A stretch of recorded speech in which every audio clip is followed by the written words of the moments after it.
Assalamualaikum warahmatullahi wabarakatuh.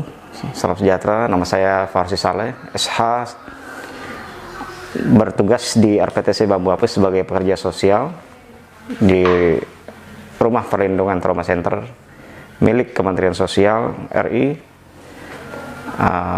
Saya sudah bekerja kurang lebih 10 tahun di RPTC ini, menangani korban atau penerima manfaat atau PPKS yang terklaster dengan korban tindak kekerasan ataupun pekerja migran bermasalah. Dan juga kita menangani PMI, pekerja migran Indonesia korban perdagangan orang atau tindak pidana perdagangan orang. Amanatnya kita diamanahkan oleh dua undang-undang. Yang pertama Undang-Undang 23 tahun 2004 tentang KDRT, Undang-Undang Penghapusan Kekerasan dalam Rumah Tangga. Dan yang kedua Undang-Undang Nomor 21 tahun 2007 tentang Pemberantasan Tindak Pidana Perdagangan Orang.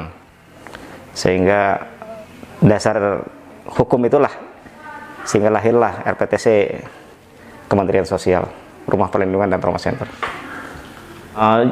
Kalau jumlah kita hampir 1000 Pak untuk tahun 2021 kemarin, dengan kasus yang berbeda-beda. Ada korban tindak kekerasan, KDRT, terus kemudian PMI bermasalah, dan PMI yang dideportasi dari luar negeri yang terindikasi tindak pidana perdagangan orang atau korban trafficking. Iya, kalau untuk biaya kita di bawah Kementerian Sosial RI, di bawah Balai Mulia Jaya Pasar Rebo, dan kita bekerja sebagai unit dari Balai Mulia Jaya di Pasar Rebo, dan anggarannya dari APBN pusat. Iya. Kalau di SOP kita biasanya 14 hari. 14 hari. Ya, atau 2 minggu. 2 minggu. Untuk penitipan korban atau klien ya, atau penerima manfaat.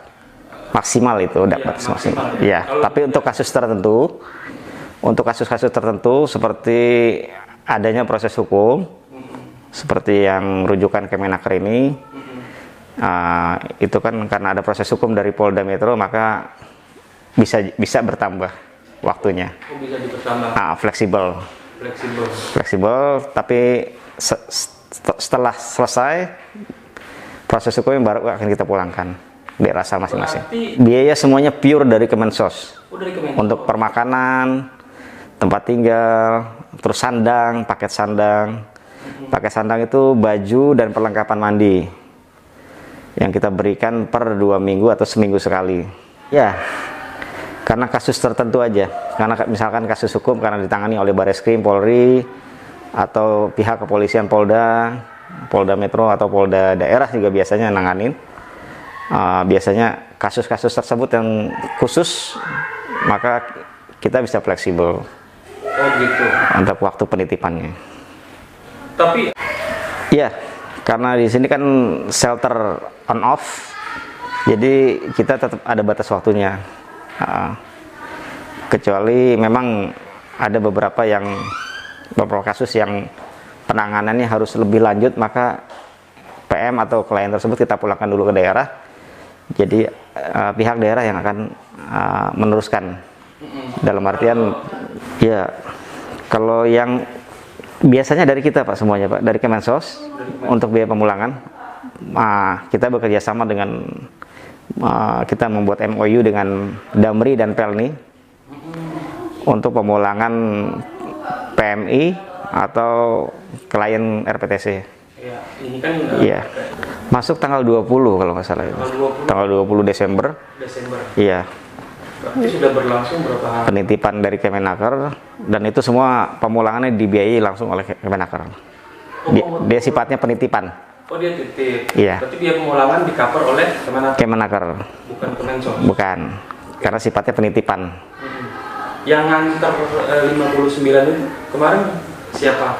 Dari pihak Kemenaker ada Pak Edo, terus ada Pak Ali Sabit, Dan apa staf-staf mereka dari Kemenaker. Berarti berapa lama sudah oke? Jika misalkan waktu yang sudah diatur, bagaimana jika lebih dari waktu, misalkan tadi kan 14. Berarti kalau lebih dari 14 hari, Iya. kan lebih dari 14 hari. Iya, betul. Itu yang menanggung biayanya tetap negara atau dari Kemenaker? Kita tetap Kemensos yang mengatur, yang menanggung biaya untuk permakanan segala macam. Cuma dari pihak perujuk membuat surat baru yang berisi tentang penambahan waktu ya, penambahan waktu penitipan di tempat kami, perpanjangan waktu. Tapi itu sudah dilakukan? Sudah dilakukan. Dan Kemenaker sudah 2 kali melakukan perpanjangan waktu ini. Mereka sudah ngirim. Yang apa? Berkapasitas untuk bersurat ke sini itu dari pihak penitipan itu dari direktur apa atau dirjen mana?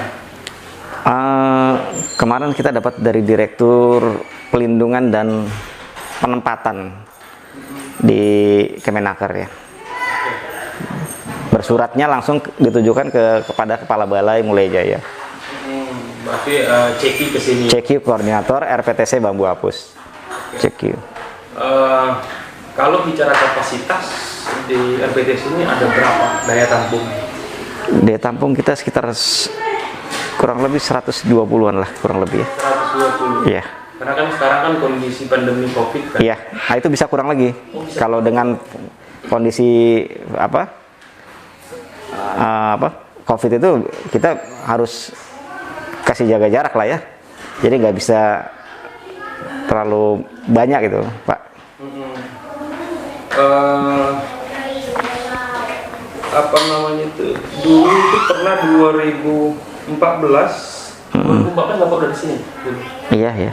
Itu ada sekitar 20.000 TKI ilegal yang keluar masuk trauma center. Iya, jadi 20.000 itu kita kan punya 2 RPTC ya Pak ya. Satu RPTC Bambu Apus, satu RPTC di Tanjung Pinang, Kepri. Data itu sebenarnya lebih banyak di Kepri, karena dari Kuala Lumpur langsung ke entry point di Tanjung Pinang via Batam. Nah, itu yang dipulangkan dari sana lebih banyak ke sana datanya. Lalu ini kita baca ada kutipan dari Detik. Setiap TKI ilegal dipulangkan memang harus transit terlebih dahulu di trauma center. Waktu paling lama TKI stay di sini ya, di RPTC ini hanya 2 minggu. Selebihnya sesuai kondisi fisik dan kejiwaan ya. Iya. Berarti ada kayak semacam trauma healing juga. Ada. Jadi kalau kasuistis Pak ya, kalau misalkan PM-nya atau TKI, PMI ya sekarang kan kita menyebutnya PMI. PMI-nya bermasalah psikologinya atau mengalami psikotik, maka kita akan lebih lama melakukan rehabilitasinya. Dan pemulangannya khusus biasanya didampingin oleh petugas kita. Nah, selama Bapak berpengalaman di sini, ada nggak sih kayak oknum mungkin mengatasnamakan jurnalis atau mengatasnamakan lembaga atau LSM mengintimidasi atau memaksakan menjemput CPNI yang dititipkan oleh pihak tertentu? Ada Pak. Bahkan aparat pun ada, cuma kita tetap aja berpegang teguh pada prinsip kita, SOP kita. Selama PMI atau klien masih di sini atau penerima manfaat masih berada di RPTC, maka menjadi lindungan atau naungan negara RPTC. Sempat dengar itu ada yang sempat kabur ya, yang di antara 59 itu. Iya, 4 orang ada kabur, cuma di luar kuasa kita, karena pada saat yang bersamaan kita lagi ada acara kegiatan pembagian bantuan sosial tunai untuk mereka sebenarnya. Dan kaburnya juga mereka mengatasnamakan menjenguk pihak keluarga, ternyata bukan keluarganya. Ancaman yang paling yang paling berat di sini itu ada nggak sih yang pernah dialami dari pihak apa? Alhamdulillah ya, beberapa kali aparat kesini tapi kita maksudnya bisa menghandle, men-tackle, karena kita aparat sendiri paham aturan. Justru yang ormas yang tidak paham aturan. Ormas atau LSM atau? Iya, ormas dan atau LSM lah, antara itulah. Sering? Enggak juga sih, enggak juga, enggak sering guys. Tapi apa namanya itu, tujuan mereka apa? Mengambil orang yang dititipkan oleh perujuk. Itu apa ya? Seperti TKI tadi? Iya betul, PMI yang atau calon. Baik, calon, kalau enggak yang PMI purna juga ada juga yang mau mengambil paksa. Oke. Kembali lagi, rumah perlindungan trauma center ini selain apa namanya itu sebagai trauma center atau trauma healing segala macam tadi, berarti ada juga kayak semacam titipan dari BNPT juga ya? Ada Pak, dari Densus 88, terus kemudian dari BNPT, stakeholders kita kan kementerian lembaga terkait Pak, kementerian lembaga. Biasanya keluarga dari terduga itu atau dari teroris gitu, atau dari BNPT? Yang gimana Pak maksudnya Pak? Yang apa namanya itu kayak keluarga terduga teroris atau apa gitu, pernah ada di sini juga? Enggak, justru terduga terorismenya, terduga ya, atau paham radikalisme. Berarti ada kayak semacam pendidikan karakter di sini gitu? Iya, kalau kita lebih ke rehabilitasi sih Pak. Rehabnya ya? Iya, Pemahaman mereka? rehabilitasi sosial, terus kemudian pengenalan lingkungan sosial, lebih ke itu sih. Baik, saya rasa cukup sih Pak. Ya. Karena kita pengen tahu aja sih apa namanya aktivitas, tanggung jawabnya, berapa lama dan lain sebagainya. Saya rasa cukup. Kita stakeholder kita banyak sih Pak, semua kementerian dan lembaga. Ya, terima kasih. Ya.